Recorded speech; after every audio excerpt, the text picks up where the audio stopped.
لو مستني ان انا اخش دخلة حماس فانسى، عشان الزمالك اتغلب السوبر المصري. سيب لي الحماس. سيب لك انت الحماس. يا عم الشناوي ده ما بروح علينا يا عم، اشتكينا 3 ضربات مره واحده. واحده في العارضه، انت هتستهبل. واحده في العارضه بتتصدق. دخلت. بقول لك ايه، حلقه جديده من قناه اللوتس، وللاسف الزمالك اتغلب السوبر المصري، وهي هتبقى حلقه نكد اصلا. كل ده كان هيتغير بضربه جزاء واحده. نخش في الماتش الاول ولا عايز اقول حاجه قبل الماتش قبل ما نخش في الماتش؟ يا عم قول، مفيش حاجه تتكلم فيها في الماتش اصلا فنيه يعني. انا عايز اقول رساله لجمهور الزمالك اللي معترضين وعمالين يقولوا شيكابالا يعتزل شيكابالا يعتزل.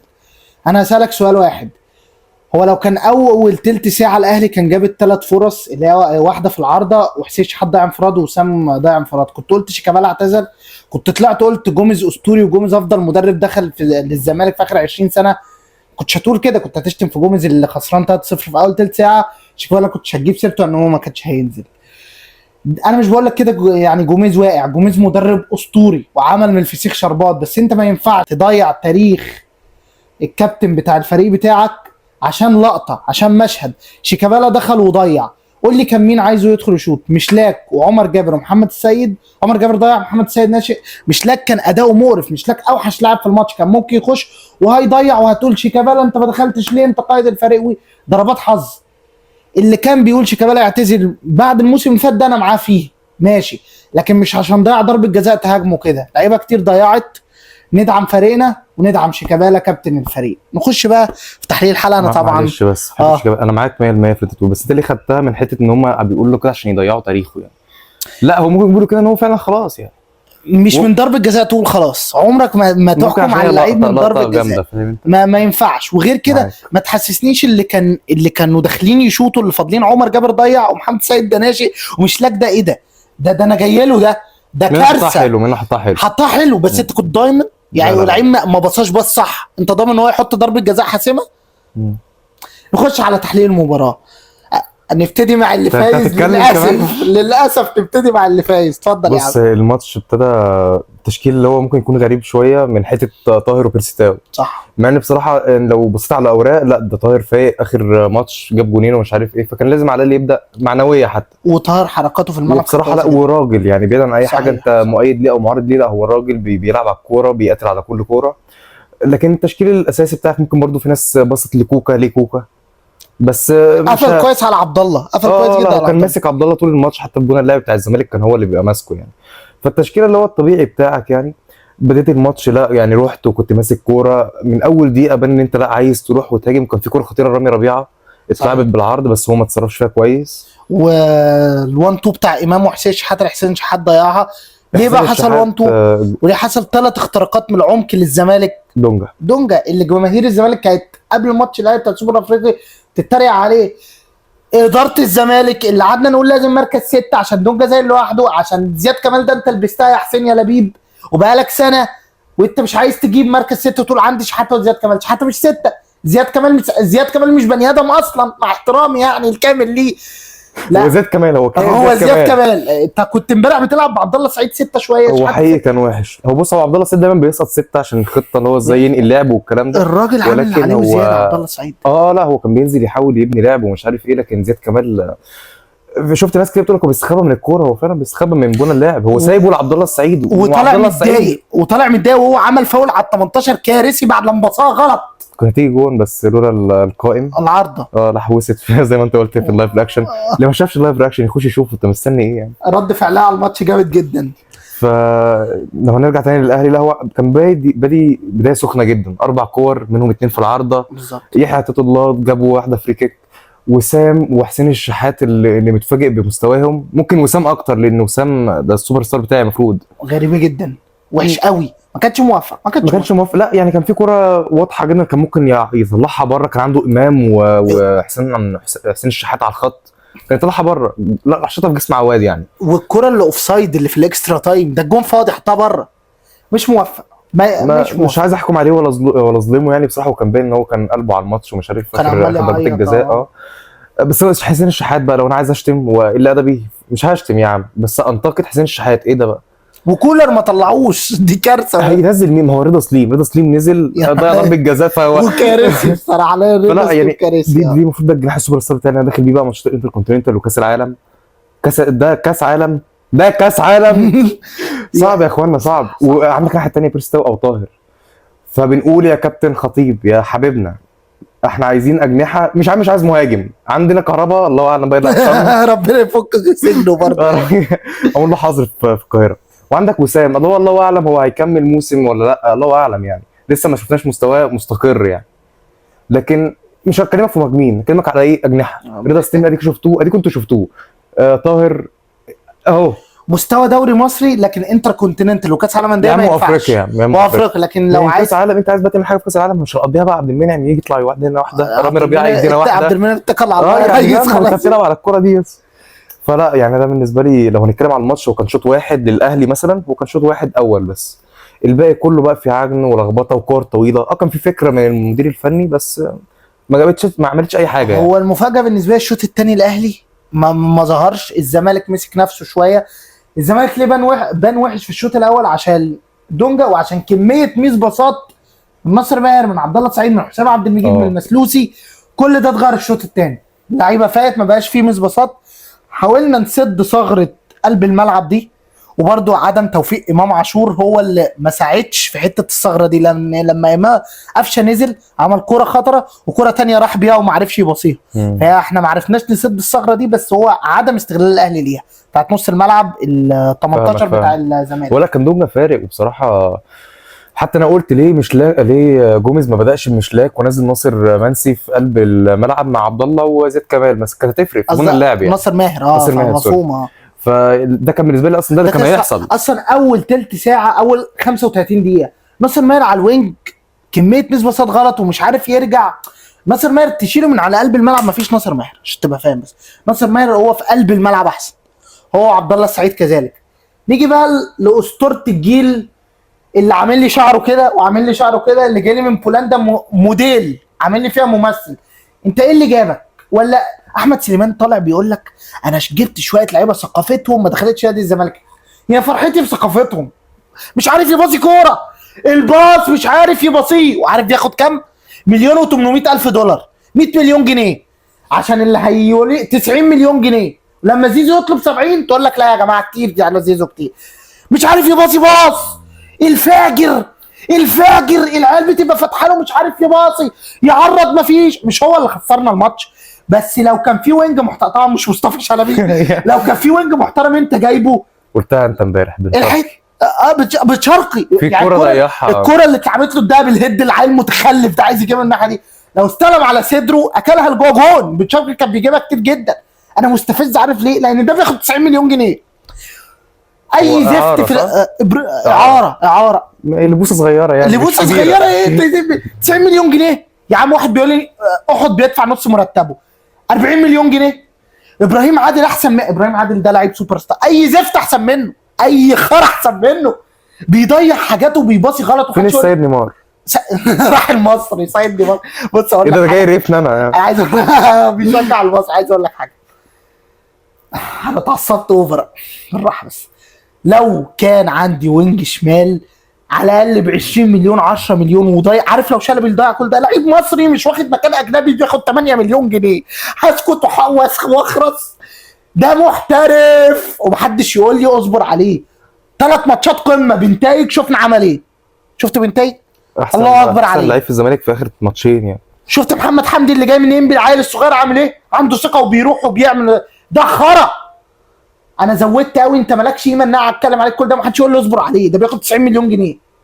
تمام. ومن امتى بتجيب لعيبه بولنديين يعني؟ من امتى يعني؟ مش عارف. وبيقول لي ثقافتهم. انا مالي بثقافتهم. العالم قريه صغيره ما تقلقش. انا مالي. ما بتشارك ده ثقافته ضايعه ولعيب بتاع بنات وكل حاجه، بس في الملعب كان بيتعب الاهلي. كان عامل جبهه محترمه. انا زودتها على المشلك. احنا زودناها على الماتش في العموم يعني. بس عندك حد تقول مثلا بره الماتش فيما جاي؟ اول حاجه للزمالك، على اداره الزمالك، ما توقعوش الفرقه، ما توقعوش قائد الفرقه. وقع مشلك براحتك، لان ده بياخد 90 مليون جنيه. وقعه. الفرقه دي مش هتكسب دوري لسبب واحد، ما عندكش عمق في السكواد. الدكه بتاعتك يعني واحد اتحبس، واحد اتصاب، واحد ما فيش. يعني 2 اتحبسوا وواحد اتصاب، خلاص كده. جوميز بقى ينزل.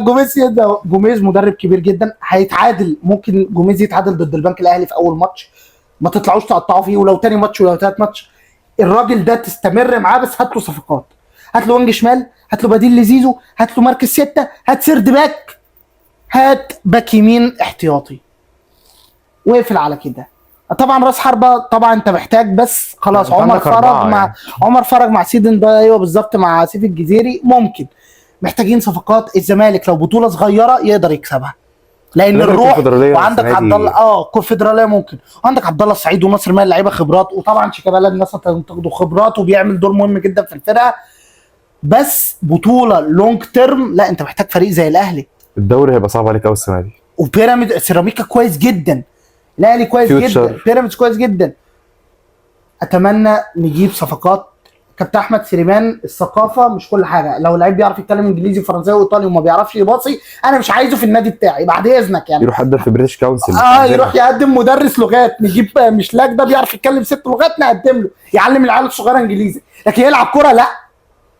عايز تقول حاجه الاهلي او اداره الاهلي براحتك. بص، هو للجمهور في العموم احنا مش عايزين نتخدع في المكسب. مكسب ضد الغريم التقليدي بتاعك الزمالك، وكسبت، كنت كويس بنسبه كبيره عن ماتش السوبر، مع ان نفس التشكيله الى حد كبير يعني. بس لا، ما تخدعش في الفوز يعني. مش عايز ابقى متشائم، بس انت داخل على العين، داخل على الانتر كونتيننتال، داخل على كاس عالم. فانت لا، انت لسه طمعان، انت طمعان في الاهلي، طمعان في ادارته ان هي برضو تجيب صفقات. بالذات انت شفت بقى نواقص بعينك، يعني مثلا ما الشحات مثلا ما جابش جون فهيتدارى فيه. بيرستاو مثلا ما جابش مثلا عمل اداء حلو هو هيتدارى فيه، لا. ايوه. وفي نفس الكلام برضو انت محتاج بدله، يعني انت بس هتبص للعمق. طب هو العمق ينفع الدكه تعرف تلعب مكان الاساسي؟ لا طبعا. طبعا لا. بس اكد على نقطه ايه، للكاس العالم والانتر كونتيننتال. انت محتاج لا مستوى تاني، كواليتي تانية. ايوه، مش لكن لو هتتكلم لو على الدوري وافريقيا، الشباب دي تسد، ما معاك. تظلمهمش. وانت حتى عندك برضو في الاكاديميه ناس بتطلعهم باستمرار، فما فيش مشكله يعني. لكن لو عايز، خد بالك الاهلي داخل على كاس عالم انديه مرعب، في فرق 8 فرق من اوروبا، فالمنظر ده ممكن يبقى فيه نتائج فعلا وحشه على تاريخ الاهلي. انا وانت زملكاوي فاهم يعني، بقولها انت لك. الموسم اللي فات في كاس العالم قلنا ده ممكن يكون اخر موسم بالنظام القديم، عايزين نخطف ميداليه ولا حاجه. وما عرفتش. ما عرفتش. انت مستني الاحسن في الموسم ده، هتعمل ايه بقى بالمنظر ده؟ انا مش متفائل. كسبنا وخدنا وزقططنا وامام رقص وعملوا كده وكده، بس بجد انت محتاج تدعيم كبير بنسبه كبيره، بالذات انت داخل على العين. لسه العين هو كان بيلعب الهلال، ما كانش احسن مستوياته، بس 4-5 يعني في مستوى تاني وكرة تانية بسرعات تانية يعني. فبس ما تتخدعش في الفوز، وبرضه لازم يطالب الاداره بصفقات بس كده. وحسب الله كيف في الكهرباء بس يعني. الكهرباء هو بس لا كهرباء، لا لا، مش هتكلم عليه مش كتير طايق يعني. كهرباء. لو انا طبعا حسبي الله ونعم الوكيل في مشلاك، وافضل اقولها لها 200، اقولها له 200 مره، اقولها لها بشعره ده طبعا. وزياد كمال. وعايز اوجه رساله اخيره. انا بقول دلوقتي الحلقه دي يوم 25 اكتوبر، 25 اكتوبر، نداء لاداره الزمالك، ارجو انك تفعل عقد شراء بانتاج من دلوقتي. الاهلي يحيى عطيه الله اعاره سنه، وعنده 31 سنه، ممكن ما يجددش ويروح على سانت تيان يظرفوا ال 4 مليون دولار ويخلص. وانا بقى لما اشوف بنتاج واقف بيقول بقى واهلاوي، انا هتشل ابوس رجلك، ثقافته حلوه وبيعرف يتكلم 3 لغات زي ما انت عايز. هو يا كابتن احمد سليمان بعد اذنك امضي وفعل بند الشراء بتاع بنتاج. ما تقوليش عندي فتوح محمد حمدي، هات بنتاج كمان. فتوح يتحل مشكله. فتوح برضه يجيب بنتاج، يا لا كواليتي مختلف بنتاج، لا وصغير في السن تقريبا 26 سنه 25 سنه. الاهلي هيخطفه لو علي معلول كبر وممكن يحيى عطيه الله ما يجددلوش، هيخطفوا بنتاج. انا اشوف بقولها من امتى، اقسم بالله لو شفت بنتاج بتيشيرت الاهلي نادي الزمالك جنبي اهو مش هرحم حد بقى في المرسى مش هرحم حد. كبريته ولع. طب ما فعل بند الشراء، اظن 3 مطوشه ضرب نار، الواد هجوم ودفاع الله اكبر عليه. يبقى نخلص فيه ولا نشوفه في التابته شمال بقى كوبري كده. زغري زهلاوي زغري اهلاوي. انا وجهت الرساله وتقريبا ما عنديش حاجه تانية. اداره الزمالك صفقات صفقات صفقات ثم صفقات بس. وانت برضو انت الاهلاويه بيقولوا صفقات برضو. كسبنا السوبر الافريقي، انا مش متضايق طبعا، السوبر الافريقي اقوى واهم، بس كنا ممكن نتقل في حته تانية. بس لو ناخدها من وجهه نظر تانية بسيطه جدا، لو كان شيكابالا حطها والزمالك كسب كنا ممكن نتخدع في نفسنا خدعه بنت كلب، والزمالك ناقصه كتير. يعني الزمالك اصلا كان هيتحط في حته هو ما ينفعش يتحط فيها، عشان هو ناقصه كتير قوي. يعني برجوله عواد وبرجوله بنتاج وحسام عبد المجيد وعبد الله، هم اتحطوا في حته تانية. فلو اخدوا السوبر كنا هنتخدع. نخش على التقييمات. ابتدي انا بالزمالك ولا الاهلي؟ اللي كسبان بس بقى اللي كسبان اتفضل. الشناوي الناس جت عليه كتير، بس انا بصراحه اديله 8. حقك. نخش مثلا على يحيى ذات الله. يعني مش فاكر ان انا اديته كام في ماتش السوبر الافريقي، بس هو احسن بكتير في الماتش ده، حق الله. فانا هديله 8 برضه، مش هتضايق. نخش للسنتر باكات. رامي ربيعه وياسر ابراهيم. بص، عملوا ماتش مقبول، مع ان ياسر شويه لا ادى كتير، وكان في لقطات كتير هو راح منع من تسجيل جون للزمالك. فرامي 6، 8 ياسر. حلو. كان اكرم توفيق. اكرم توفيق بصراحه لا 4، من سيء لاسوء. سيء. من سيء لاسوء. بس هو نص الملعب رجع باك رايت، الاثنين اقل يعني. ما هو لعب عليه مين؟ لعب عليه مستر شعر، مستر اسمه ايه الحلاق سعد الصغير اللي بيحلق ده اسمه ايوه. مش لجنه. فاقعني. اتفضل. مروان عطيه 6. ما عجبنيش برضه، حاسس برضه ان المستوى بيقل، دي المشكله. واللعيبه دي دايما كان البدني بتاعها اعلى حاجه، فلما الاقي بص على البدني بتاعها وهو بيقع، فلا كده يبقى فيها حاجه غلط. 6 مروان عطيه. امام عاشور لسه في الدوامه بتاعته 6. كوكا لا كوكا 8. كوكا كان 8. قفل عبد الله. راجل في نص الملعب، سيبك من اي حاجه فنيه. طاهر محمد طاهر 6. وسام 4. لا تعليق على حسين شحات 0. لا حق الله. حسين شحات 3 كور ضايعين منه، يبقى لا في حاجه غلط. طب اللي نزلوا قفشه؟ اي حد نزل مع قفشه بس هو اللي ممكن اديله لا 6، عشان هو اللي عمل حركه شويه في نص الملعب، غير كده لا. اي حد تاني نزل من نص من البتاع. مش هتكلم طبعا عن رضا سليم في الله. طيب كابتن بيرسيتاو. بس لا مش هقول على اي حاجه على دي حاجه في الفرقه يعني. خش انا. خش انت. عواد 10 من 10. 10 من 10. اقسم بالله ده احسن حارس في البطوله، احسن حارس انا مش عارف نجم المباراه خد الشناوي ازاي، ونجم المباراه عشان كسب 10 من 10. استمر يا ابني، الله اكبر عليك. وبعد اذنكم يا جماهير الزمالك، لو عمل ماتشين وحش 3 ماتشات وحش، عواد اكتر لعيب مظلوم في نادي الزمالك. لما بيغلط ماتشين الزمالك، جمهور الزمالك بيدوس عليه. هو يعني معلش ندعمه، عامل فورمه كويسه. حمزه المسلوسي 4 من 10. وحش جدا الماتش ده، سيء وضيع ضربه جزاء. حسام عبد المجيد 9 من 10. هي بس الغلطه اللي بيعمل فاولات حوالين المنطقه كتير، انا عذره فيها لان نص الملعب كان صح. انا عذره فيها مع انه عملها في السوبر الافريقي، بس عذره برضه. 9 من 10 والله العظيم. مستوى رهيب وتطور رهيب. بنتايج 10 من 10. 10 من 10. 10 من 10. ويا ريت تفعلوا بند الشراء بتاعه فوق ال 10 من 10. بالظبط. عمر جابر 5 من 10. ما عملش ماتش كويس، ما كان مختفي اصلا.